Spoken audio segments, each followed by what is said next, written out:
Hello. Good day everybody. Good day everyone.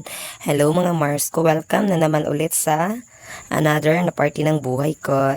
Sa bagong vlog ko. Mga Mari ko, for today's video nga pala ay papunta na si Batang Maliit sa school.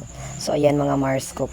Pag alis sa bahay maganda yung kondisyones. Sabi niya ihahatid ko lang siya sa tawid. Pero pagdating sa tawid nagbago ang desisyon. Ako na lang daw magbitbit ng kanyang bag papunta sa school. So, ayan nga mga Mariko. Excited siya nung nasa bahay pa lang. Kaya si mama hindi na nakaligo. Sabi ko, sige, ihatid na lang kita tapos uuwi ako ng bahay para maligo. Pero ang nangyari, pagdating sa school, wag na daw ako maligo. Wag nang uuwi para maligo. So, walang magawa, stay muna saglit para malibang-libang si Batang Maliit.